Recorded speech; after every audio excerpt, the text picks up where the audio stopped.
I teach a course at my university on human nature. And the question, what is human nature, is a question philosophers have been asking as long as there have been philosophers. And so I want to propose an answer to that question today. I want to say that human beings are the species that got it wrong. Now, not exclusively, of course. I think other species get it wrong, too. Other species make mistakes. But no other species makes mistakes as frequently as we do, about as broad an array of topics as we do, or with as consequential outcome as we do. If you look at human history, everywhere you look, you see mistake after mistake after mistake. It doesn't even really matter which branch of human history you look at. You can look at philosophy, science, medicine, mathematics, psychology, economics, religion, politics, and everywhere you turn, people are making mistakes up, down, left, right, and center. Historically speaking, people have been wrong far more often than they have been right. And this is something really I think we need to take to heart much more seriously than we have up to now. Because it really shouldn't surprise us if you think about it, because there simply are a lot more ways to be wrong than there are ways to be right. So by way of illustration, consider this picture right here. This picture came from August 1985 Ebony magazine, in which an artist was trying to anticipate what Michael Jackson would look like in the year 2000.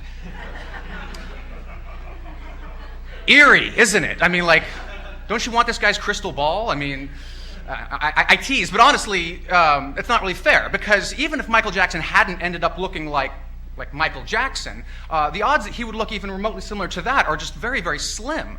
Because, just imagine trying to anticipate how any one of you are going to look 15 years from now. You might think you can do it, but I'm willing to bet you'd find it's a lot harder than you imagine. And that's simply because there are more ways to be wrong about something than there are ways to be right about it. And it gets worse than that, actually. It's not just that we get the answers wrong frequently. More often than not, we're asking the wrong questions. And this really, really creates problems, because if we're getting good answers to bad questions, then we're getting further away from where we want to be, while simultaneously thinking that we're getting closer to where we want to be. So if human beings ever shuffle loose this planet, the epitaph for our species might just be, they tried hard, but still got it wrong. So there's a name for what I'm proposing here in the philosophy of science. It's called the Pessimistic Induction. It's driven principally by a guy by the name of Larry Loudon. And the way the Pessimistic Induction works is something like this. It seems that most people look back at history and they see all this error and all these mistakes, all these foibles, and they say to themselves something along the lines of, wow, those people really got it wrong. Good thing we've got it figured out today. And that really should give us some pause, because we have to wonder, what justifies this big-headed attitude that we have? Where do we get this from? I mean, it's not like we're smarter on average than people in the past. It's not like we're less biased or less prejudicial, or in some sense in a more privileged position with respect to the capital T truth. So where do we get off saying that we've got it right when they all got it wrong? History is a graveyard of thoroughly confident yet completely incorrect assertions. So why do we think that our ideas today are the ones that finally are going to survive the test of time? I mean, do we really think that 200 years from now, people are going to look back and say, man, 2012, that's when they finally got it figured out. I'm living a year in the future, apparently. So I'm wrong about the year. 2011. That's when they finally figured it out, right? Probably not. It's much more likely that they're going to look back on us the same way we look back on people in 1811, which is to say that they're mostly wrong about most of the things that they believed. So I want to try to sell the pessimistic induction here really quickly by giving you a brief history of wrong. And I want to do that by pointing out some really, really very brilliant figures here. You're probably familiar with this painting. This is Raphael's School of Athens. And I could literally spend the rest of my talk just talking about this painting and all the different people in it. You got some of the most brilliant people in history. You have Plato, you have Socrates, you have Parmenides and Heraclitus. You have just people after people who are utterly brilliant. But I want to focus on just two because I only have a little bit of time. So first off, right here in the center, this is Aristotle. Now, Aristotle is quite possibly the most brilliant man who has ever lived. He was a genuine polymath. Everything he touched turned to gold. He was a biologist, a physicist, a literary critic, a political theorist, a mathematician, an astronomer. You name it, he did it, and he was better than anyone else who was doing it. It's really quite astounding when you consider that level of genius, that he was wrong about almost everything that he believed. A couple of quick examples. He thought that vacuums, like in deep space kind of vacuum, he thought they were physically impossible. He thought that men carried all of the genetic material in a baby, and that the women were just incubators, like soil, and the seed was coming entirely from the man. And he thought that in the womb, all babies are trying to become men, and the ones that come out as women are the ones that just don't quite make it. He says that women are incomplete men. So, I mean, really, when you sort of take a look at all the things that Aristotle believed, the percentage of things he got right are remarkably slim, in spite of his genius. Okay, the next person I want to look at is this guy right here with his back to us. That's Ptolemy. And Ptolemy is the father of ancient astronomy. And he put together an astronomical system which is amazingly powerful. It's so powerful, you can actually use it to navigate from Portugal to New York City. That's a 3,000-mile journey, and land within 50 miles of your destination. No compass, no GPS. All you need is Ptolemy's system and a decent grasp of the star charts. And that's really incredibly useful tool in that respect. And it's made all the more impressive when you consider the fact that his system is fundamentally and completely mistaken, because Ptolemy thought the Earth was at the center of the solar system and the sun and all the planets were rotating around it.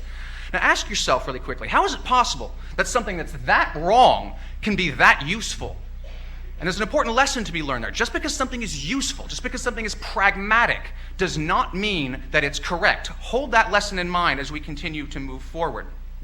Okay, you're probably saying at this point, yeah, well, of course the ancients got it wrong. They were just starting out. They were going from scratch. They didn't have modern scientific techniques and tools and things like we have today. So, of course, they're going to get it wrong. Well, sadly, the picture doesn't get really all that much better when you move forward into the scientific age. So, for starters, let's start with Nicholas Copernicus, who of course, is the guy who finally proved Ptolemy wrong. It's no small feat, overturning 1,400 years of intellectual tradition and proving that, in fact, the Earth rotates around the sun. And so we commemorate this moment in history, which is one of the most important turning points in the history of thought, by dubbing it the Copernican Revolution, if you'll pardon the small visual pun here. Now, in spite of this fact, in spite of this incredible accomplishment of being able to prove Ptolemy wrong, Copernicus himself was wrong about quite a lot. Probably most importantly, he was wrong about the orbits of the planets. He thought that all of the orbits were perfect circles around the sun.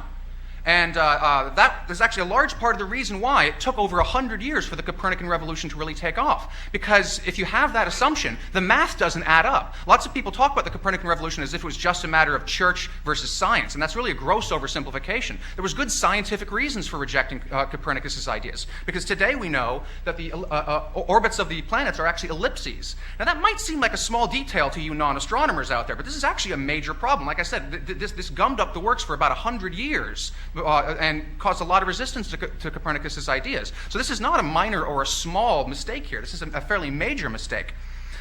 Next up, Isaac Newton, the demigod of modern science, probably the second most brilliant man in history after Aristotle. He accomplished more by the age of 27 than the most brilliant scientists today will accomplish in their entire lives. He developed the first truly universal laws of physics, laws that applied on Earth and in space, no matter where you go, no matter when you go, same laws everywhere. Again, a truly stellar intellectual accomplishment. Only problem, of course, is that, well, he was wrong about the whole universal part. Turns out that those universal laws actually aren't quite so universal. They break down on the relativistic scale, when you're talking about the really big stuff, or on the quantum scale, on the really small stuff. So it's pretty good for the stuff in between, but it's not actually universal. It's also worth noting that Newton was grossly mistaken about what he considered his greatest accomplishment to be. On his deathbed, Isaac Newton was asked what he thought his greatest contribution was, the greatest thing he did with his life. It wasn't the laws of optics, it wasn't the universal law of gravitation, it wasn't laws of mechanics, it wasn't the calculus, any one of which, of course, would easily be a contender for his greatest accomplishment. On his deathbed, Newton said that the greatest thing he did was lifelong celibacy. That's right, Isaac Newton dies a virgin. Okay? Talk about getting it wrong. Talk about not really understanding what's good in life. Lastly, Albert Einstein. Now, Albert Einstein is the man whose name is synonymous with genius. Probably the most brilliant scientist in the 20th century. He, of course, developed the special and the general theories of relativity, as well as research into Brownian motion and a number of other really, really important scientific investigations. He's the guy who actually proved both Newton and Euclid wrong. He proved that the universe we live in is non-Euclidean, which is another amazing accomplishment. At the same time, however, he himself was also wrong about quite a lot. I'll pick just two things here. First off, the cosmological constant. That's something that Einstein said was the greatest blunder of his career. So a pretty big mistake there. And then second, he misjudged quantum mechanics. He rather famously said, God does not play dice with the universe. Turns out, apparently, actually, God does play dice with the universe. So again, these are all just tips of the iceberg here. I could go on into longer stories about all these men. I could also tell similar stories about people like Francis Bacon, René Descartes, Charles Darwin, Sigmund Freud, and again, in the initial pass-through, actually, I did talk about all of these people, but I had to cut it down for time. Now, I'm not meaning to degrade or insult or deride these men. They are no less brilliant or great thinkers simply in virtue of being wrong. Quite the opposite, in fact. Their willingness to be wrong has profited all of us, and I'm very grateful that they were willing to put themselves out there and share their ideas with the world. My point here is not to put them down. My point is to put us in perspective. If they got it wrong, in spite of their genius, in spite of their hard work and their tenacity and their perseverance and their training, what chance do us lesser sub-geniuses have of finally cracking the code, of finally getting to the heart of reality in the way that all these men failed to do? Isn't that kind of arrogant to suggest we will succeed where they all have failed? Now, so that's the pessimistic induction in the context of science. I want to take this same general insight and export it to the same sort of thing that Professor McCormick was talking about knowing yourself. He mentioned the Greek maxim, which I'm attributing to Socrates. Some people attribute it to Thales or Herodotus or a number of other people, but I'm giving it to Socrates because it was something that was important for him. He says the first rule is to know thyself. No the se aton in the ancient Greek. And Socrates realized this was not a simple task, but it turns out it's actually even harder than he realized.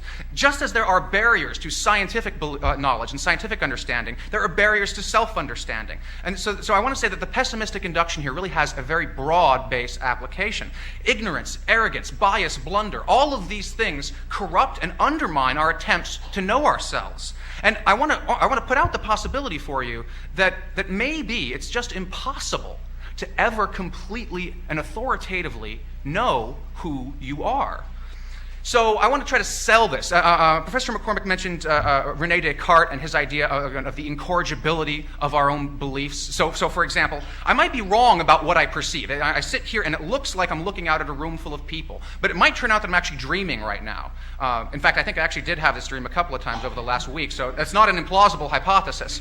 So I might be wrong about what I perceive being true, but I can't be wrong about the fact that I perceive it. What I see must be what I'm actually experiencing, even if that doesn't mirror reality. And likewise, my beliefs might be wrong. My beliefs might not match up with the world in the way I think they do, but I can't be wrong about the fact that I hold my beliefs. I have to be aware of the content of my own ideas. And like Professor McCormick suggested, he was wrong on both of these accounts. And we've got actually a fairly long array of research over the last 60, 70 years testifying to that fact. I want to talk about a little bit of neuroscience research here that I'm poaching from V.S. Ramachandran, a neuroscientist at the University of California at San Diego. So for starters, an interesting phenomenon called blind sight. Blind sight occurs when people think they are blind, but in fact they are not. And we know they are not because we can put them like in an obstacle course, for example, and they can navigate around the objects. You can show them pictures of people's faces, and they can interpret the emotions on those people's faces, which should be impossible if they are actually blind. They have no phenomenal conscious experience of sight. So I am having color experiences. They don't have those kinds of color experiences. But some part of their brain is receiving that information, and it's allowing them to process it and use it on a subconscious level. So they are completely mistaken about their own perceptions. Next up, anosognosia, which is a very peculiar condition in which someone is handicapped. For example, they might be paralyzed either on the left side or from the waist down or from the neck down, and they don't realize it. So if they're paralyzed on their left side, for example, you might ask them to move their arm, and they'll say things like, I don't feel like it, or I just did, or sometimes even, that's not my arm. And it's really weird, and it's something that we used to classify as a form of insanity, but we found out now, thanks to the advent of things like fMRIs, that it's not that these people are crazy or lying, they're just physiologically incapable of recognizing that they're paralyzed. Now, I want you to dwell on this for a moment, because this should be a truly terrifying thought. It's quite possible that every single one of you is severely disabled, and you're simply incapable of realizing the fact. This is something that really should keep you up at night if you really stop and think about it. Now, probably one of the most famous cases of anosognosia actually is President Woodrow Wilson, who incidentally is the only American president who also taught philosophy.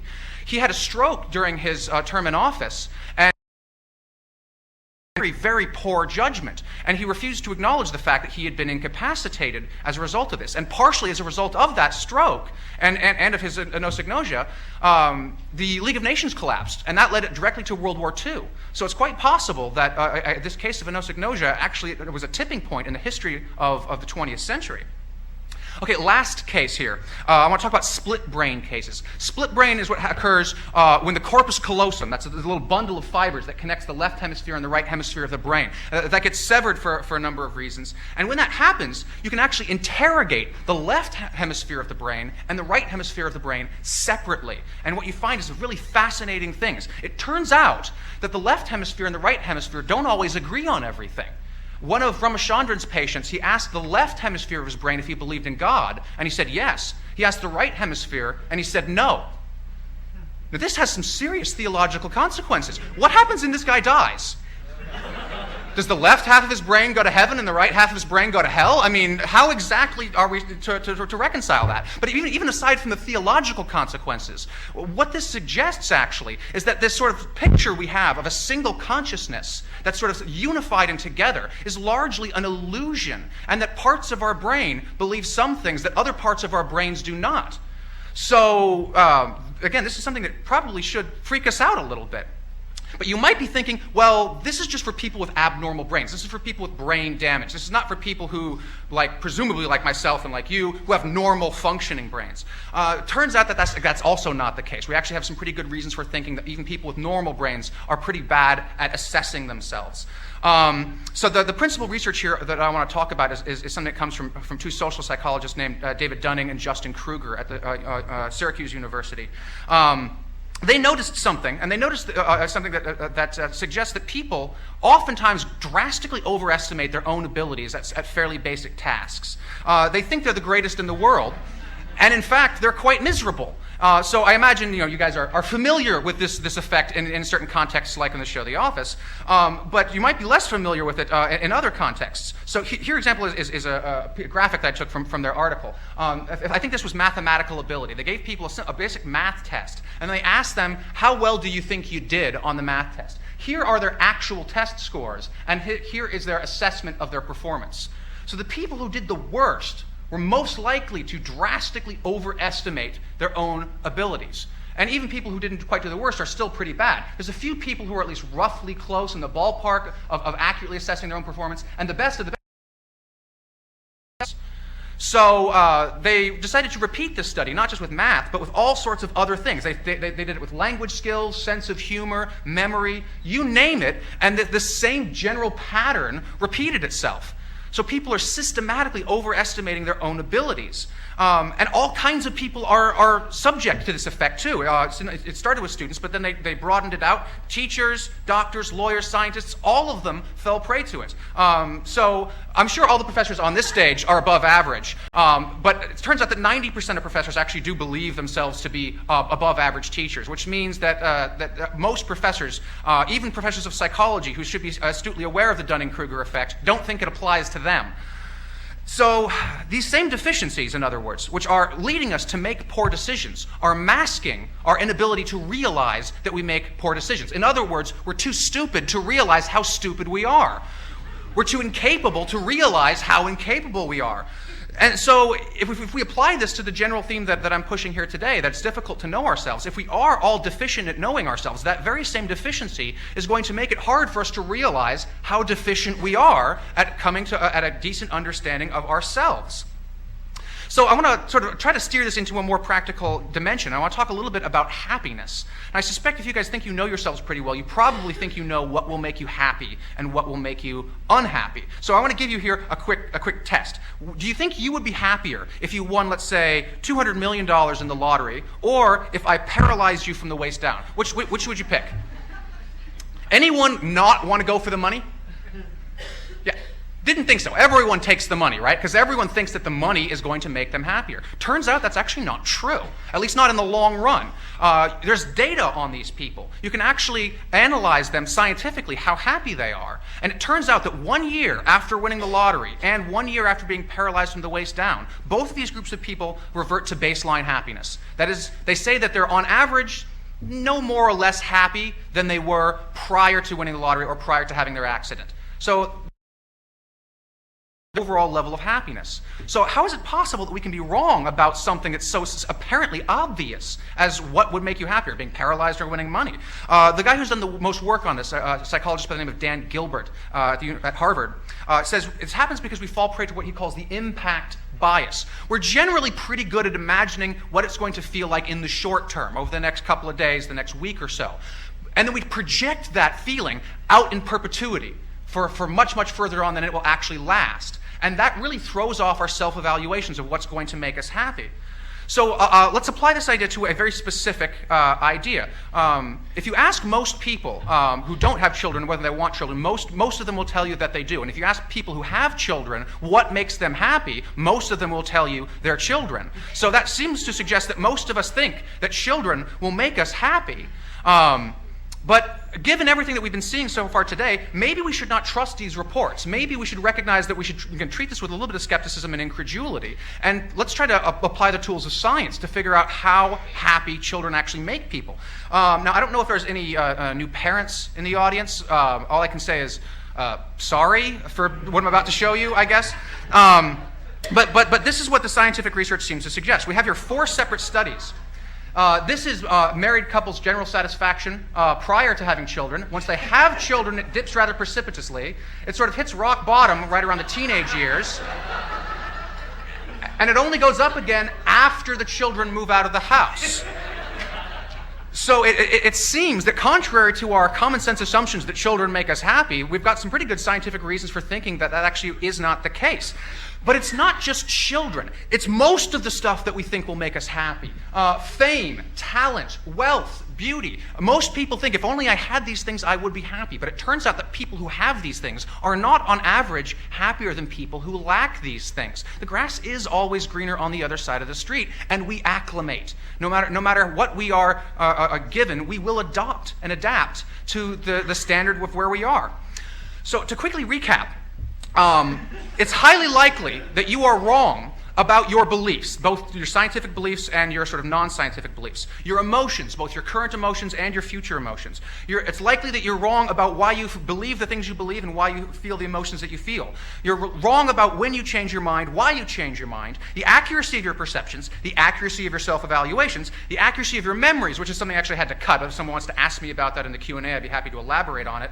And of course, lastly, how wrong you are. Like the title of the talk suggests, I think you have no idea how wrong you are. That's an awful lot to be wrong about. In fact, we might get so pessimistic here that we think we're falling prey to fractal wrongness. We're not just wrong, we're wrong on every conceivable scale of resolution. Any point of our worldview is just as wrong as the whole thing put together. That's something that might, despite your laughter, might actually sort of scare us. But the really, I think, to my mind, the worst of the worst is the fact that even if we are right about some of these things, we'll never be able to know which ones. Because odds are, if you pick any single one, we're probably wrong about that.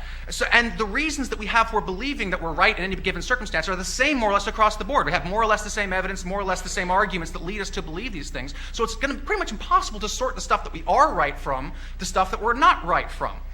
But of course, I want to say actually that maybe pessimism is the wrong approach to take here. Maybe we're actually wrong about one other thing. Maybe we're wrong to think that being wrong is such a bad thing. So I want to steal a page here from Isaac Asimov and his wonderful essay, The Relativity of Wrong. This was his response to the pessimistic induction. I'm going to quote him directly. He says, "When people thought the earth was flat, they were wrong. When people thought the earth was spherical, they were wrong." In case you didn't know, the shape of the earth is actually an oblate spheroid. But if you think that thinking the earth is spherical is just as wrong as thinking the earth is flat, then your view is wronger than both of them put together. In other words, not everything that isn't right is therefore equally wrong. Even if we can't get it right, we can become progressively less wrong over time. So as Asimov points out, the claim the earth is flat isn't completely wrong. It's actually very nearly right. The curvature of the earth is only 0.000126 degrees per mile. That's very close to zero.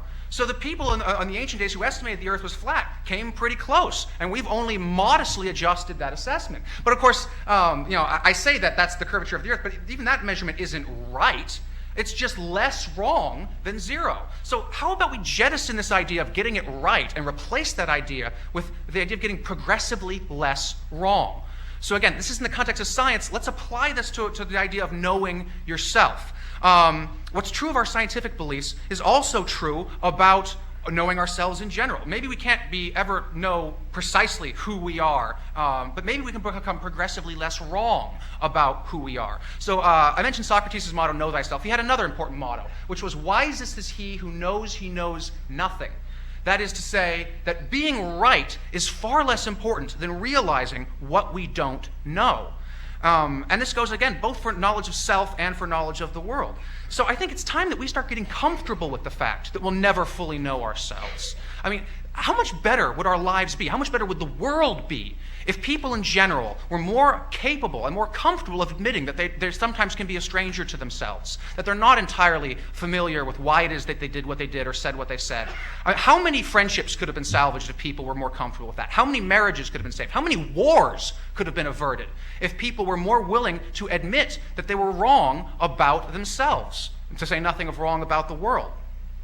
The author Karen Scholes closes her book, Being Wrong, which is, I think, an excellent read. I recommend it to all of you. She closes it by trying to turn the pessimistic induction on its head. And she wants to say we should instead think of it as an optimistic induction. And I think that's absolutely right. Personally, I find the idea that I might never fully and completely know myself to be liberating. I think that's an excellent idea. If I could be so easily pigeonholed, if I could be, grasped and dissected and put out and put on display for others or even just for myself, that would really limit me in so many ways. Indeed, it would limit humanity as a whole. Personally, I prefer the idea that I'm an inexhaustible fountain of mystery. I like the idea that I may never completely and fully master who I am. I like the idea that I have room for limitless personal discovery, creation, and recreation over the course of my life. Sure, I do hope I can become less wrong about who I am, but I'm fully comfortable with the idea that I might never really have an authoritative grasp on myself. That means I get to spend the rest of my life learning new things, both about the world in which I live and the me that lives in it. And I find that to be a wonderful thought. Thank you very much.